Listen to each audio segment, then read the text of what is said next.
Hey there, SportsLine on your television. Steve Layman here with you. Glad you are here with us on this Monday night on News Channel 5 Plus. We are still in the midst of a sports quarantine, if you will, waiting for the games to resume. But there's more and more inklings that things are starting to come back as we turn the corner in the battle of containing and ultimately stopping the coronavirus. Obviously, a couple weeks ago, we had the NFL draft. That was an exciting moment for sports fans, for sure. Titans fans all engrossed in what the team did in the course of those 3 days. I think you'll like what happened there. Last week, the Titans pretty active, by the way, coming off the NFL draft. Unlike what you'd probably see in most years, if everything was normal, if you could get guys in for physicals and do all the things that you normally do in free agency, maybe you don't see the same types of moves that we saw last week. But the Titans did go out there. They signed a backup guard in Zach Kieran. They signed a running back who's really more of a special teams player in Sonoris Perry. And they got Ibrahim Campbell, who is a safety, who also is going to factor in on special teams in all likelihood. But the biggest name they got was Jonathan Joseph, the now 15th year cornerback, who's played with the Bengals and played with the Texans. He now comes to Nashville, probably as the leadership replacement for Logan Ryan in the secondary. And so you have a healthy Malcolm Butler back. You have Adoree Jackson on the other side. You have Christian Fulton, who you took with your second-round pick, who probably fits into the slot. And then you have a guy in Jackson that can do a lot of different things, has had a ton of experience, started 11 games last year still for the Texans at this age. He can give you a significant presence on the back end. And so what a couple of weeks ago looked like a really light cornerback position on the depth chart, once you got past Butler and Jackson, remember the Titans also re-signed Ty Smith, now all of a sudden you look like you've got some bodies back there to go along with the safety position where you have Kevin Byard and Kenny Vaccaro, and you know how good you feel about those guys. So an interesting week last week, and the Titans continuing to do some moves. They also opened up the off-season program, albeit virtually, but things are progressing. And now this week, the NFL announced today that the 2020 schedule will officially be released Thursday night at 7 o'clock. The NFL Network's going to do a 3-hour presentation of the schedule and allow you to get excited for sports again. The NFL fully plans on playing a full 17-week, 16-game schedule starting September 10th. That means they'll be in training camp. That means they'll do everything. They fully plan to be on time. Now, I've been told, and certainly there are rumors out there, that there are certain contingencies built into this schedule.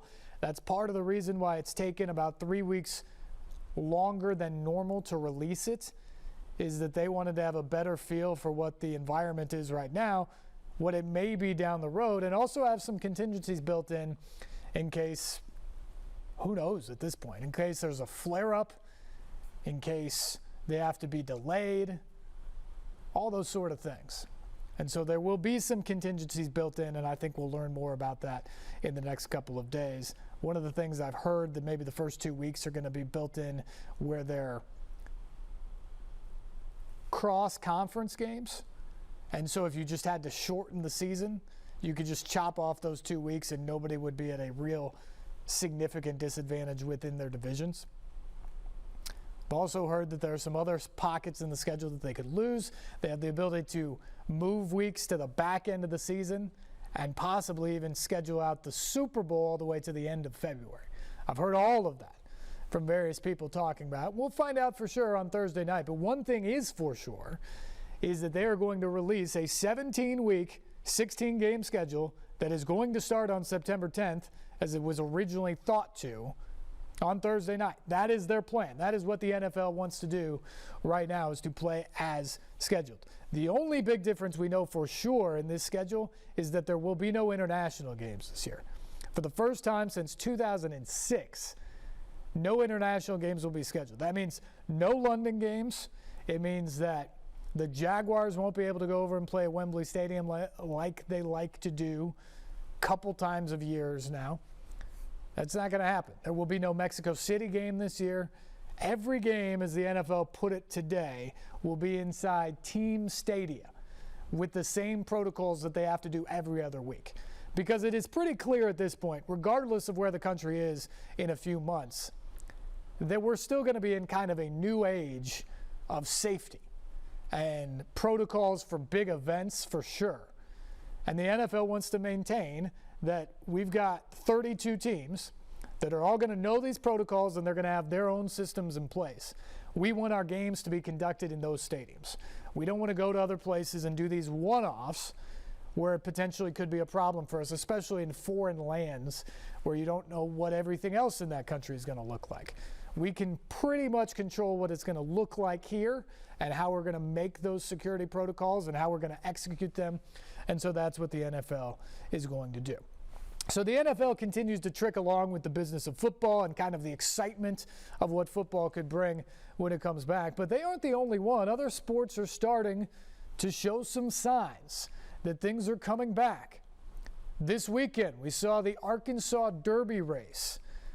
Maybe it doesn't seem like a big deal, but that was a race that was supposed to go in April. That when the Kentucky Derby moved from this weekend, this Saturday, to Labor Day weekend, the Arkansas Derby said, we'll come back. We'll race that weekend. We'll do it in front of no fans. But we are going to provide the sport some entertainment. We are going to provide the horses and their teams the chance to race. Because there are really 6 lead-up races to the Triple Crown. 4 of them, including the Arkansas Derby, had either been postponed or canceled. And so you only had 2 of them run. And for the horses to truly make the cutoff to qualify for the Triple Crown races, they needed more races. The teams needed the money of the prizes to go in these races. And so the Arkansas Derby said, we're going to race. And then they had so much outpouring of interest from the various teams around the globe that they decided to split it up into 2 divisions. And so you had a really good card of races on Saturday at Arkansas. Bob Baffert giving the sweep, Charlatan and Nadal winning the 2 divisions. They are now your presumptive favorites going into the Triple Crown. We don't know when the Preakness is going to be. It was scheduled for 2 Saturdays from now. They said it's postponed, but they have not given any indication beyond that. So we're pretty safe to assume it's not going to run in 2 Saturdays, but when it will run, we don't know. That said, the Belmont Stakes still plans to go off June 6th in New York. And obviously we know the Kentucky Derby will now be at the end of the summer. So it'll be a different looking Triple Crown summer, but there will be a Triple Crown run to some extent, or at least 2 of the 3 races are definitively going to be run at this point. So you've got that. You have NASCAR announcing that it will come back a week from this Sunday, May 17th at Darlington. No fans, but they have the protocols in place to have the teams and the drivers all there with masks, with social distancing, those sort of things, to make sure that they can go off without a hitch. And not only are they going to race a Cup Series race on Sunday at Darlington, on Tuesday night they're going to come back and run an Xfinity race. And then on Wednesday night, they're going to run another Cup Series race. So you'll have 3 races, 2 Cup Series races in the span of 4 days at Darlington, and then everybody will pack up and move to Charlotte for the Coca-Cola 600 on Sunday, followed by a Truck Series race Monday night, another Xfinity race Tuesday night, and another Cup Series race on Wednesday. So all in all, NASCAR is coming back with 7 races in the span of 11 days, including 4 races in the Cup Series. So that's some excitement about sports coming back. You know, golf is out there on the horizon. June 11th is its tournament return at the Charles Schwab Challenge down in Fort Worth. UFC gonna fight this weekend. UFC 249 Saturday night.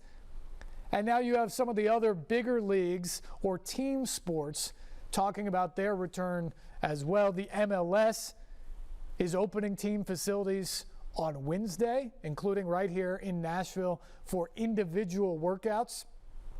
Team practices will follow, and they want to resume the schedule probably in early to mid-June and play as much as they can into the fall. They can obviously push the schedule deeper into the fall if they need to. Soccer is not a super weather-specific sport, so if they have to play a month later into December, they could do that if they so decide. Major League Baseball talking about how to get players back for spring training to get into a season. Sounds like they want to play at least 100 games. Could start as early as mid-June, maybe as late as July 4th, but sounds like they're definitely planning on working their way to do that under multiple different scenarios that are still being considered. The NBA is opening its team facilities for individual workouts this Friday. Team practices to follow. They want to resume their schedule and get the NBA playoffs done this summer as well. And of course, there's the NHL. Now, the NHL is a little bit of a different issue because it's such a global game. So many of its players are from Europe and Russia and places like that. Some of them went home. I talked to Matthias Ekholm today, Predators defenseman. One of those guys, he's back in Sweden. You can't get back into the country from Europe right now. So when the NHL decides it wants to resume, it's going to have a little bit of an issue getting some of its players back. But certainly they want to resume as well, if possible to get the regular season done, but certainly to compete for a Stanley Cup this year. All these sports want to get things done, and they're going to see how quickly they can do it, how quickly they can get things back. Let's sneak in a phone call here before we take a break. Let's go to LD. LD, how are you? LD, what's going on? How you doing, Steve? Good. All right, man. Well, once again, man, I'm still unsatisfied about how things are going, man. It's kind of debacling me to sit back and wait on sports to happen again. But I've been enjoying, again, the Last Dance, man. I just want to tell you something about Scottie Pippen, if I got a second to advance myself.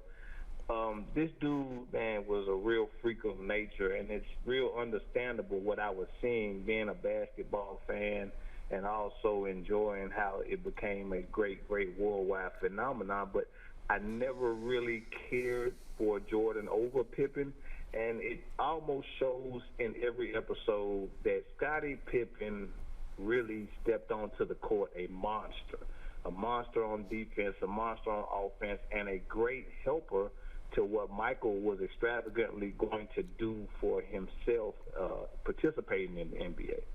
But I still sit back and I watch these things, man. I almost teared up when it got towards the end of the last episode.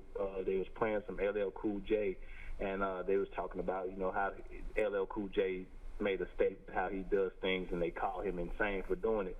The insanest thing I've ever seen Michael Jordan do is say that he was better than Scottie Pippen, and that's on any given day. Well, I don't know if you're going to get much support on that, LD. Thanks for the call, as always. Michael Jordan's the greatest player to play. There might be some other people in the conversation. LeBron James certainly can make a case now in this era that he does things that Jordan never did. But Michael Jordan is singularly the best player. I saw something today. There's like 9 players in the history of the game who've led the league in scoring while also being on a championship team in the same year. Jordan did it 6 times. He took over games in ways nobody else did. And you talk about Scottie Pippen walking in being a monster. Scottie Pippen, in a way, walked in unsure of himself.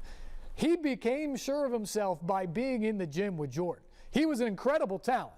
He grew into a great player at Central Arkansas. That's how he was the 5th pick in the draft. But when he walked into the NBA, there was still a part of him that was a little bit unsure of where he fit. As headstrong as he was and confident as he was, he wanted to figure out his role, and Jordan put him in place, but then built him up to be that guy. And to Jordan's credit, he says now that there's no way Michael Jordan is as good as Michael Jordan was if there was never a Scottie Pippen. So if you want to say that MJ needed Pippen, I think you're absolutely right. If you want to say that Scottie's better than Jordan, I can't even entertain that. Michael Jordan fundamentally is the guy that made the Bulls run. As we saw, I mean, when he stepped out to go away to baseball, they weren't that good. The Bulls were better with Jordan in the early years than they were with just Pippen without Jordan. Jordan is the greatest. Pippen was one of the best, woefully underpaid, as we've seen in this show, but not nearly on Jordan's level. We're going to go here to Tim. Taylor, because we're running behind, go ahead and get the doctor on the line. I want to get to him here. But let's say hello to is this Tim? Yes. Yeah, Tim, go ahead. Hey, man, I got to disagree with you on what you said about Pippen, man. Pippen, all of them made that championship team. They all played together. And Pippen as good as Jordan. Dennis Rodman was even good. You know what I mean? Danny Ainge was even good. Oh. That team made that team, that championship team that year. There's no question. You can't win a championship without a team. It's never just one player, and that's something that Michael Jordan himself has said on many different occasions. He needed Scottie Pippen for the Bulls to be as good as they were. They needed Horace Grant in the first three. They needed Dennis Rodman in the last three. They needed John Paxson or Steve Kerr to hit some big shots in both of those runs. But Michael Jordan is the reason the Bulls were the greatest. He was, in my opinion, the greatest player to ever live. Scottie Pippen is one of the 25 best players probably of all time, and together they were unstoppable. But Jordan is number one, and I think you do a total disservice to him and his legend in the game if you confuse those two things, because it is very clearly MJ and then Pippen. Both incredible, and Pippen is up here compared to almost anybody else who've ever played. But it is very clearly MJ won, and then Pippen down below. Well, Kobe Bryant now, hold up now. I believe Kobe Bryant was up there with Jordan. Well, I agree. I mean, I think Kobe Bryant is one of the 5 best players of all time. And, Tim, we appreciate the call. Just as I said, LeBron is certainly in that mix. There are other guys, different players in terms of what they've done. You know, Magic is in the conversation. You had some great Celtics teams. Obviously, Bill Russell did some incredible things. But when you just strictly look at the numbers in terms of scoring, in terms of closing ability, and in terms of the championships, man, what MJ did, and I think we keep seeing with The Last Dance, just special things that I don't know if you will ever see again from other people. And he's always going to be in that discussion at the very least as the best of all time. We're going to switch gears a little bit now. And we're going to bring in Dr. Rand McClain, who's a leading mind in regenerative and sports medicine techniques using nutrition and various therapies around the country. He's based out in California. But again, off the top of the show tonight, we talked about sports and their plans to return to play. And we're getting to that point now, whether it be various professional leagues, whether eventually it will be the high school and college kids who have all had this long layoff now. And I wanted to get the doctor on to talk a little bit about some of the challenges for some of these various sports in what they're going to go through. Doctor, good evening. Thanks for the time tonight. Hey, good evening. My pleasure. Thanks for having me on. Yeah, great to have you on. I want to start in particular just because earlier today I had a conversation with Predators defenseman Mattias Ekholm, who actually flew back to Sweden when all this happened, and he's sitting at home there and trying to figure out how and when the NHL will resume and how to get back to America for the season this summer. But the NHL in total has been off since March 12th, about 7 weeks or so, moving up on 2 full months, probably before they would get back even for individual workouts. For any professional athlete that's been off that long and all they can maybe do is some home gym type of stuff, certainly not the typical training they're used to, how would you recommend they start ramping it back up for a potential season that might resume in 3 or 4 weeks? Well, it's an interesting question and a little bit loaded. I would say that with my guys that I'm familiar with, and not to assume that he's any different, they're not woefully out of shape. I mean, these guys do this for a living. They love their sport. And whenever I've had conversations with my athletes, sure, the initial conversation is about, what happens with COVID-19 and how can I avoid it along with my family. But the larger part of the conversation is, hey, doc, how can I stay in shape? And so my guess is most of these guys are unless they're fibbing to me and actually squeezing beer cans on the couch, staying pretty fit, at least 75, 80%, 85% of their max. And sure, they're not in the gyms and their training centers like they used to be, but they can still get plenty done at home. So, timeline-wise, we were kind of alerted to this about 3 weeks ago. So most of the guys have been on edge and starting to ramp back up. I'd say in another 3 weeks, so for a total of 6 weeks, they can be in pretty doggone good shape and ready to get started. Maybe not at 100%, but close to it. Yeah, I certainly don't want to allege that any of these guys are out of shape in the time they've been off, because they are certainly self-disciplined in that regard. But there is a difference between being in shape and being in game-ready shape, or in the case of the NBA or NHL, potentially like playoff-ready shape when they get back. Specifically for hockey, since we're here in Nashville, is there any way that you would recommend a guy simulate, because none of these guys really have been able to get on the ice? Is there any concerns you would have about that, about getting back and skating quickly and how quickly they can ramp that up? Yeah, and your point is well taken. There is a big difference between a lot of exercises that you can do to simulate being on the ice, and certainly protective exercises, keeping the balance, staying fit, and actually being on the ice. And a lot of it's really more mental, because, for example, someone gets back on the ice, they may be at 85 to 95, let's just pick a number, percent of their max physical condition. But, these guys are the best. And how are they going to help themselves in a game situation not believe they're 100% when they get a pass from across the ice and want to do what they did just, a month and a half ago?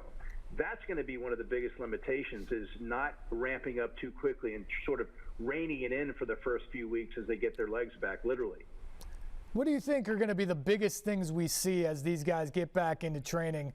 Oftentimes we see at the start of NFL training camps, for instance. Again, guys who by no means are out of shape, but we see specific injuries start as practices begin. Do you think we're going to see a flurry of that in the various sports, and what are the things you would specifically be looking for?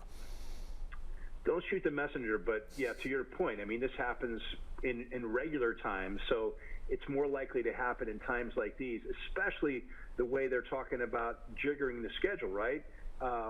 Maybe not the same with NHL, but certainly some of the other sports. They're talking about doubleheaders more so than ever with Major League Baseball.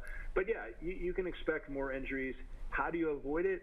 As I mentioned earlier, ramp up a little more slowly, whether it's from the athlete being more careful to the trainers, getting on them to be more careful. The injuries occur from overdoing it. We've all heard that before. And it's not just muscular, it's nervous system as well. And these guys have been sitting on the couch, figuratively, and some of them literally, but as you said, always staying in shape, but meaning itching to get back in the game. And the caution there is to not overdo it in the start and be ready for the long term.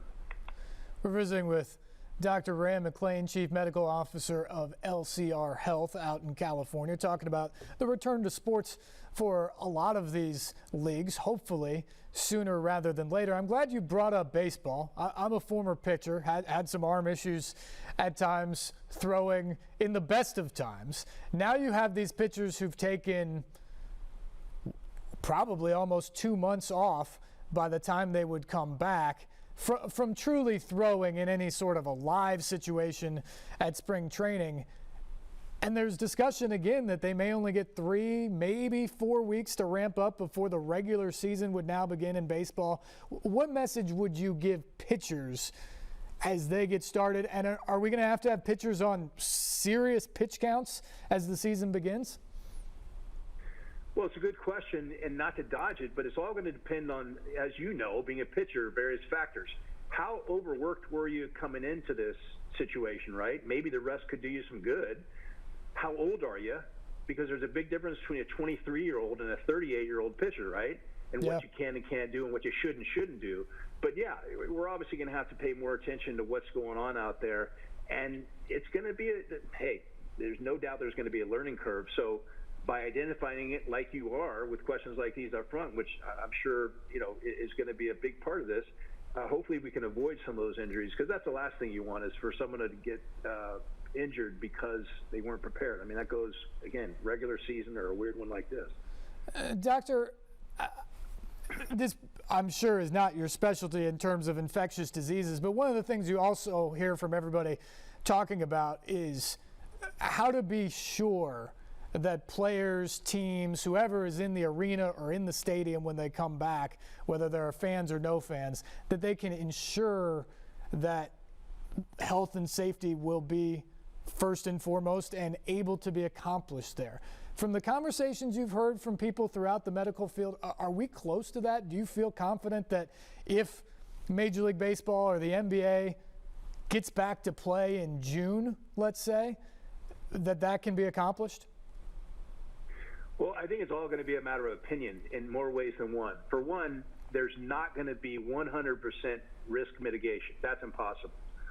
But there will be what we imagine will be a consensus of some sort as to what amount of risk we're willing to undergo for the benefit of getting these guys back to work and are enjoying whatever sport we want to watch. Is it possible? Absolutely. I think we're moving to, I mean, look, listen to Fauci, listen to Trump. It sounds to me like the groupthink is moving in that direction. And given that, and knowing that there's going to be some risk involved, right now it's just a matter of logistics and doing the best we can to tamp down the risk as much as possible. There's going to be costs involved, and the linchpin to all of this is going to be the regular testing. You've heard a lot about it, and I think one of the confusions is the difference between testing the United States in general and doing 500,000 tests a day versus, for example, a league like Major League Baseball, you do an envelope calculation depending upon where you draw the line of necessary personnel that need to be tested along with the players, et cetera. You could be talking 5,000, 10,000 players a day in the beginning. That's doable. That's doable yesterday. Well, that's certainly positive news there. Doctor, before we let you go, we also have obviously a huge audience out here of parents with children who could be getting ready for a Little League season at some point this summer after not doing anything all spring, or high school athletes who maybe missed the spring season who will then be ramping things up for next fall, even college athletes that have been out of school and off campus away from coaches and strength coaches and supervisors the entire spring. For the kids out there, not the professional athletes, that you have a pretty good idea of where they are, what's your best advice to them in terms of getting set to go play again? Be smart about it, and that really boils down to not pushing yourself too hard. It's almost cliche nowadays not to overtrain, but understand what that is and don't do it. Meaning, hey, obviously you can push too hard on the field, but there's another part of that, which is not eating enough, not keeping your nutrition up on the other side of it, if you will, not getting enough rest. So that goes for professional athletes too, but to all the kids out there, the non-professionals, understand what this has done, take it in stride. We can't control this, but what we can control is our reaction to it, and don't jump back in and overtrain. That no one wants to sit on the bench, and if you overtrain to the point where you get injured, you're bench bound. So be smart about it. Yeah, and I imagine that goes for normal citizens as well, going back to the gym or running again. You don't have to be an athlete for that. Just don't overdo it when you start. And it's hard to do when you've been cooped up this long and can't wait to get back to your sport. I understand, but again, think about the consequences of not doing that. Yeah. Well, Doctor, I really appreciate the time, and I had some specific questions, hockey and baseball and those sort of things that you answered very well. Just because I don't have chief medical officers on a lot, especially during a pandemic on a sports show, is there anything else that you think we should be thinking about or know as we get set for this new era in sports? Well, I think it's going to improve. One of the things that comes to mind is in another month or so, maybe even less, we may be acting more stringently in major league sports than we do in the general populace, and that's going to help, right? Just last week we found out that remdesivir is useful. It's not, as Fauci said, it's not a knockout punch, but we may find other tools that help us treat this and again tamp down the risk and make this less of a threat than it is. and that might open up more certainly political avenues to get this going. Again, the players are the ones here in the beginning anyway that are assuming the risk. But I definitely am an optimist, and I'll say that up front. But that aside, I think things are looking positive for us. Eventually, we'll find either more treatments and/or a vaccine, and fans will be allowed back in. So I think we're moving in the right direction. I don't see any major setbacks. Wow. Dr. Rand McClain, I really appreciate your time tonight. Very informative stuff. I'm just thankful there's people out there like you that know their stuff as well as you do and giving us great advice to help us get through this time. Thanks so much. Well, my pleasure, sir. Anytime. Dr. Rand McClain, the Chief Medical Officer of LCR Health. Again, one of the leading minds in regenerative and sports medicine, using nutrition, various other things to get people back up and moving, get athletes back up and moving, and bringing our sports back. Fascinating conversation tonight. We'll take a break. We are way behind, but we'll come back. We'll continue on. Phone lines open, by the way, 737-7767. This is SportsLine on News Channel 5+.